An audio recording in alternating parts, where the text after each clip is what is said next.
Welcome to the Newsmaker. Take a deep breath as we embark on an interview with world-renowned yogi, mystic and author Sadhguru. Sadhguru, you have come to the United Nations here in Geneva for the International Day of Yoga 2019. What is your mission here? So essentially, in so many different ways, United Nations is about bringing the world together. We have national identities, ethnic identities, religious, racial, other kinds of identities which has set us apart, sometimes set us against each other endlessly. The very formation of United Nations is the basis of that beyond these identities, how human beings can come together. In the last 5 years, this attempt to also use yoga as a way of bringing coherence to who we are on this planet. It is very relevant because without transforming human experience, trying to transform the world, well, it will be just on the surface, it'll be very cosmetic. Whatever is cosmetic will… as everything cosmetic is, it wears out. So we are trying to bring people together with ideologies, with changing of attitudes. These things will not last only when our experience of life alters itself. When the way we perceive and experience life moves into a larger space, only then there is a real transformation. The word yoga itself means union. That means, see, we are in union with the existence, not by choice. That is the nature of existence. Every day we eat, we drink, we breathe and many more things. All this is keeping us in union. If we resist that, we will cease to exist. You have spoken at many events around the world, also at universities, from the London School of Economics to Stanford to Yale and so on. Also here in Switzerland at the World Economic Forum many times. What is your message to global leaders? The important thing is, as I said, in our experience, we are right now taking our individual experience too seriously. Our existence is not individual, our existence is in natural transaction with everything around us. But in our experience, we have an individual sense of experience. This is given to us out of magnanimity of creation, that we have an individual experience. Though you and me cannot exist for a moment without breathing, still we have a sense of individuality. We are taking this too seriously. Yoga means just this, that if you sit here, you're in union with everything else in your experience. Experientially, if the world leaders experientially knew themselves as larger than who they are right now, everything would be towards solutions, not towards problems. See, for example, we are producing nearly 4 times the food that we need on this planet, but still nearly 30% of the people are starved. So this clearly shows our problems are not because we are not able to handle it, our problems are simply because we are not willing to handle it. Is this then not in sharp contrast with the digital world and blockchain and cryptocurrencies and social media as well, where you also participate actively with YouTube videos and so on? See, long-distance communication is easy. When it comes to share what we have, it's a big problem. That is because we do not experience somebody as a part of ourselves. We're divided in so many different ways. So the whole effort is to go beyond that. So yoga is an individual level of that expansion. If that happens to the world leaders, at one time somebody asked me, Sadhguru, if there's one thing we can do for you which will transform the world, what is it? I said, I will ask for 25 people, give them to me for 5 days, you will see within 2 to 3 years there'll be a big transformation. They asked, who are these 25 people? I named 25 heads of the most important nations on the planet. I said, if the way they think and feel and experience life alters itself, we have enough resource, capability and technology to address every human problem on the planet. That's a very big vision, and you are a visionary as well as a mystic and obviously a yogi as well. Now, many of these big yoga gatherings and sessions around the world are being monetized as well, a lot of business around them as well, even though this event here is for free. How do you feel about that? Most of our events are free. It's only the entry level which has some fee. But rest of all the advanced programs are always free. All the rural programs are free. More than 70% of our work is in rural India. They are all free of cost. But to cover the costs for all this, plus the projects we have, we are educating a few thousand children on a, annual basis. We have adopted over 4,600 schools in southern India. So all this takes money, and we are a volunteer organization. We are over 4,600 full-time volunteers and over 9 million part-time volunteers. It's all sustained because of their efforts.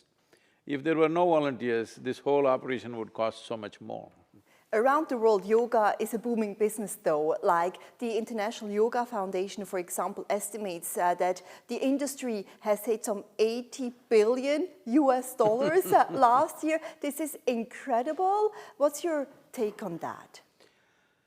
See, when we say business, we must understand either one can see it as a profiteering process or one can see it as a transaction where both the parties benefit. Whether it's marketplace or marriage, unless both the people benefit, there is no transaction will sustain itself. So if something has to sustain itself, everybody involved need to benefit, otherwise it'll not sustain. You have also spoken at many multinational companies, for example, the tech giants at Microsoft and Google. Why do these big companies want to hire you and listen to you? What is their need? They don't hire me. Why do they invite you to speak? The important thing is this. Well, this is the way you as a media person would see it, but for me, whether the human beings are working in companies or they're running the governments or they're in prison or they're in tribal villages, for me, human beings are human beings and their problems are same. Their expressions may be different, but essentially their problems are same. I'm not talking to corporate leaders, I'm not talking to political leaders, I'm not talking to criminals, I'm not talking to tribal women, I'm only talking to human beings. And what kind of advice do they seek though, these big companies? What kind of transformational changes and maybe return to more spirituality and peace of mind are they seeking? Is it because we have so many burnout cases and troubles at the workplace, harassment and other, financial issues? So that is the significant aspect that I'm trying to change, that it is not by advice or philosophy or ideology that we are trying to transform humanity. This is a technology for well-being. This is called inner engineering, technologies for well-being. Why I'm insisting it's a technology is because philosophy means you have to adhere to it, belief system means you have to believe it, teaching means you have to follow it, technology means you just have to learn to use it. Irrespective of who you are, what your race, religion, nationality may be, if you learn to use it, it works for you. So, yoga is that technology. This is why this is the time for yoga, because it's the first time in the history of humanity, we are more tech-oriented than ever before. So, as we handle everything around us with technologies, it's important we understand the most sophisticated piece of technology is the human mechanism. And people have lost that along the way or are confused. They have not even read the user's manual most of the time. Now, of course, your vision is to change humanity with yoga, and you have come a very far way because there are millions and millions of people, if not billions, around the world practicing yoga. What is your ultimate goal? Do you want to get the whole planet practice yoga? See, when you utter the word yoga, the physical yoga that you see in the West is not yoga per se. The physical yoga, which is referred to as asanas, accounts for just a minuscule part of yoga. It's just a preparatory step. Unfortunately, because it's physical and visible for people, they have taken it up yoga. The word yoga means, as I said earlier, it means union. So how you achieve this union? Through opening up your physical nature or psychological stuff or emotional stuff or energy stuff, there are many ways, but the important thing is you experience yourself beyond the boundaries of your physical body, that you begin to see that who I am is not just contained in this package, it's more than that. Once this happens, your sense of… natural sense of conflict with everything that's not you recedes. So naturally you're more peaceful and you're more settled and your ability to handle people and situations is greatly enhanced. This is what every human being is seeking, no matter what is the nature of their work. So, in my experience, I'm not going to corporates or political leaders or criminals. Our programs are standard in all the South Indian prisons and also in some… we also worked in United States in many of the correctional centers. But we are not looking for criminals or politicians or business people, wherever human beings are. Are you disappointed a little bit or upset by practitioners or yoga businesses that might misinterpret your message? A lot of misinterpretation is happening, a lot. But maybe when you're in a kindergarten school, you don't have to necessarily form a perfect sentence. You somehow write it, all right? It's all right, at least they're introducing them to some form of yoga, some benefit will come. Distortions are happening, we're always making efforts to correct that and put it on track. But distortions happen when so many people are handling it, it's… But at this stage of development, instead of looking for perfection, it is better that it touches everybody's life and then we can see how to make it more. And making an impact is very big around the world right now, young people choosing to make an impact over making money at the moment as well. It's a very positive movement for humanity. Instead of seeing what is there for me, people are beginning to see what can I do to the world, which is still a small percentage of people, but it's a good movement that is there among the youth, that is there in the business, that is also beginning to come into the political circles. They want to leave a larger impact, which is definitely a very positive development. Becoming a yoga teacher is a big, job and dream for many people here in Switzerland as well. What does one need to become a yoga teacher? Well, people are becoming teachers in many different ways. In a weekend, somebody gets a certificate online. But the way we operate is, when it comes to the physical yoga, we do what is called as classical hatha yoga, which needs a lot of application, it's hard. If you have not done anything before, the basic program itself is 5 months, 7 days of the week. And what are the key qualifications?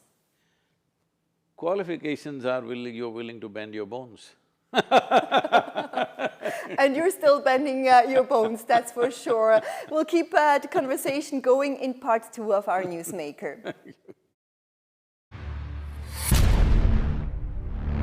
At the age of 25, in 1982, you had a spiritual experience. Tell me about this. Well, I had no any kind of background to it, and I was the last person to turn spiritual, if you have to look at it that way. I grew up in '60s. One afternoon, suddenly I was just sitting there and every cell in my body started bursting with ecstasy. Till then, I thought this is me.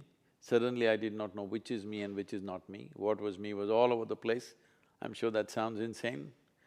Even I thought so. What is happening to me? I thought I'm going off my rocker. But I was not willing to give up the experience because it was too fantastic. Then I realized, if I don't mess with my mind, if I simply sit here, every cell in my body explodes with ecstasy. Then I thought I've really discovered something, and I sat down, being 25, I sat down and planned, in next 2.5 years, I'm going to make the whole world ecstatic. That was kind of a big mission. that time the population was only 5.6 billion people, but see 38 years and as you said, we've touched a few million people, but that is not my idea of humanity. What is your idea of humanity? Well, 7.6 billion people right now So, now I'm condemned to be a failure in my life, but I'm a blissful failure. But this is what I'm telling everybody, I bless you with failure, because you must choose to do something that cannot be fulfilled in one lifetime. You take a few steps and others will take the next few steps. If your dreams come true, that means you have a bloody small dream. The Isha Foundation is a non-profit organization active in many different sectors. Which are the key goals and which are the main focus areas for you there? The spiritual process as a technology for well-being is the main process. But because in the world we live in, there are many issues, particularly in India, there is issues of nourishment, education and ecology. So these three things have taken very large proportions now. Our Rally for Rivers has been the largest ecological movement on the planet. 162 million people participated. Now we have hands-on projects. Just in a couple of months now, we are coming up with rejuvenating or revitalizing a river basin which is about 83,000 square kilometers. So these activities are going on according to the need of the situation. The fundamental goal is the human being. But when somebody is thirsty or hungry, you can't teach them how to meditate, so I'm also trying to fulfill those things At the core, though, is still yoga. Even though with the Isha Foundation you're now focusing on the environment, on education, on social outreach programs and so on, so you're also benefiting from yoga in spreading into those industries and businesses. I don't see it that way. What I see is human requirement is well-being. To be well, it's necessary, food, water, air, things must be taken care of. When those things come into question, then you will have to attend to it. Though that is not my absolute focus, right now we are involved heavily in these things because these are all done by our different segments of volunteer forces, and young people have come and they're working without any expectation. You know, this is the unique nature of the foundation, that unpaid, people are working 7 days of the week, 365 days. So to keep them inspired, I'm also 7 days, 365 days on And how do you manage your schedule, Sadhguru? You're traveling all the time. Yes, in the next… in the next 6 days I'm in 4 countries. That's how it is all the time. You're not giving up on your yoga mission at all. Now… Not giving up, but I know I'm destined to be a failure, but I'm a blissful failure. The thing in life is, if we do not do what we cannot do, it's not a problem. But if we do not do what we can do, we are a disaster. So, my life is about seeing that nobody's life becomes a disaster. Every human being should do everything that is possible to be done towards a solution. But right now there are so many burnout syndromes, young people losing, their minds, losing their orientation, millennials and the Generation Y. So what is your advice for them? See, this is because they're trying to upgrade their activity without upgrading the machine. Without upgrading the capability of this machine, if you upgrade the activity, you will burn out. It is like you took a streetcar on a Formula 1 track, it'll burn out. So they want to speed without upgrading the machine. This is all they need to focus on, how to upgrade this life. If you keep on upgrading this life, activity will naturally follow. There are so many different forms and styles of yoga. Ashtanga, yoga retreats, puppy classes, animals doing yoga. It's really going a bit crazy, right? But which is your favorite form of yoga? See, all this twisting and turning is not considered yoga. But they've picked up something from yoga and they're doing these things. But that is then a business, right? It is, but that's what I said. when you say a business, we have, as a generation of people, we have decided to move towards market economy. What this means is the demand will decide which direction we go. Is this the best thing to do?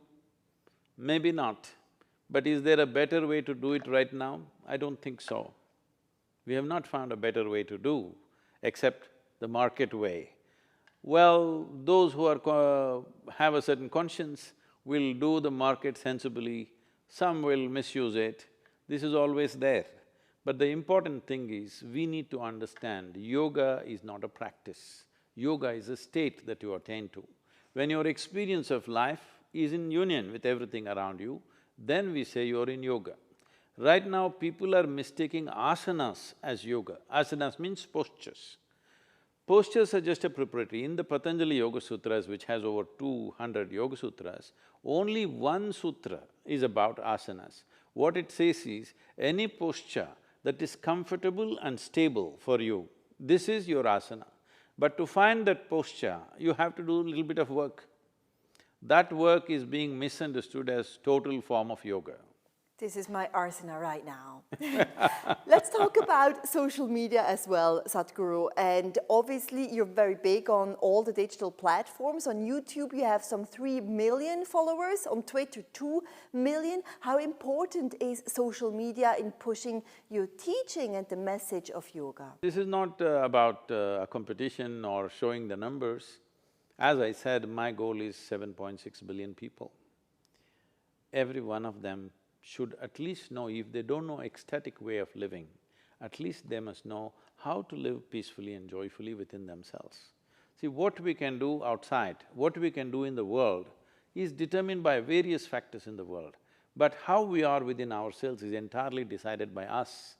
So, at least your experience of life on this planet must be pleasant. You may not climb Mount Everest, you may not become the richest man, you may not do something else. At least you must live peacefully and joyfully. This much every human being deserves and this much must happen.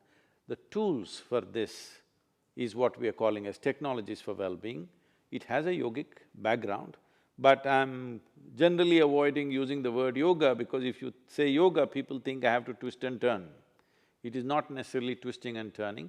There are many different ways of doing it. How many ways means, when Adi Yogi, the first yogi, was asked how many ways, he said, as many ways as there are atoms in the existence. That many ways are there. Let's zoom out and talk about the state of the world today. Which are the biggest challenges, in your opinion, that the world is facing today? As you see, climate is a major challenge. Right now, I just came from India today morning. Water has become a serious issue. I have been screaming hoarse for the last 30 years, only now they're beginning to listen when things go bad. So everybody asking me, media coming and asking me in the last few days, Sadhguru, how did this happen? I said, well, 30 years I've been speaking. You guys thought it's some kind of an alarmist joke. But when it comes to your doorstep, now there's really no water to drink, now you're asking why. You must talk about water shortages and water requirements, not when there is a serious crisis, because we'll do desperate things. So you still have a lot of conviction work to do in the world when it comes to that message. But now everybody is listening. We have written a policy for how to manage India's rivers, which has become an official recommendation from the central government to all the states. They sent it as an official recommendation to all the 29 states. Plus, now we are doing one project hands-on, another project with the government. So, large-scale projects are being envisioned right now. See, the problem is just this, the problems of democracy is also this, that the governments, their lifespan is only 4 years or 5 years, so they think in those terms. When it comes to ecology, you at least have to think in tranches of 25 years at a time. 25 to 50 years, you must think minimum. So which would be the best political system, in your opinion? No, there's no alternative to democracy, but I'm saying every system has its problems. I'm just pointing out that because political parties tend to think in 3 to 4 year terms, long-term investments are not coming the way it should come. Where investments are scarce, they want to create an impact with what they do in their period. So, people always thought ecology is tomorrow's problem. No, ecology is today's problem. It is not tomorrow's problem, this we must understand.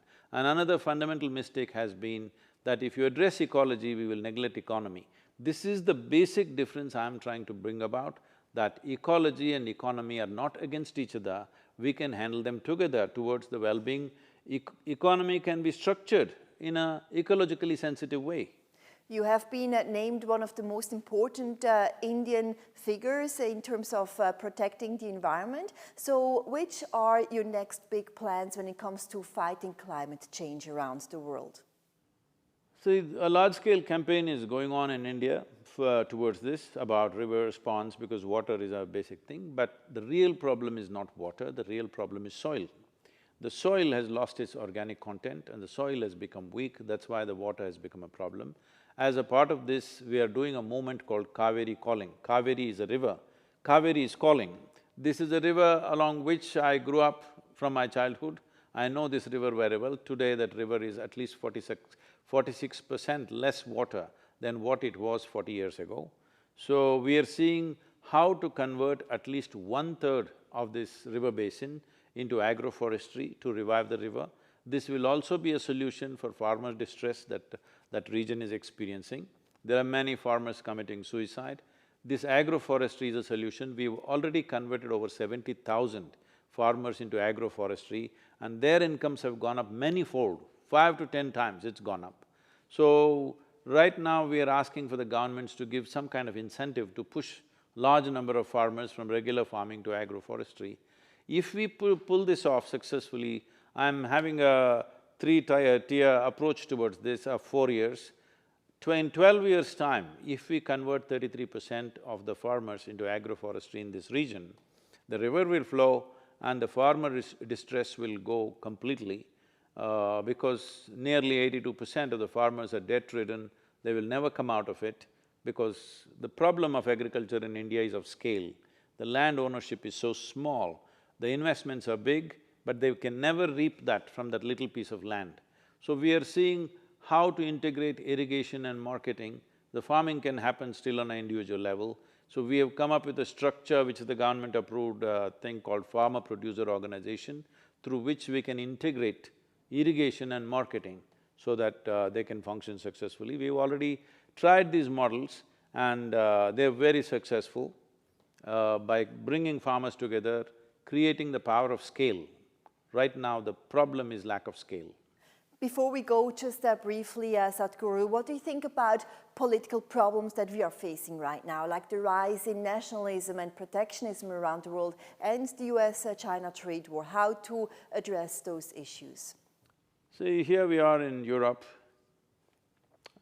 This is a land which has gone through 2 world wars.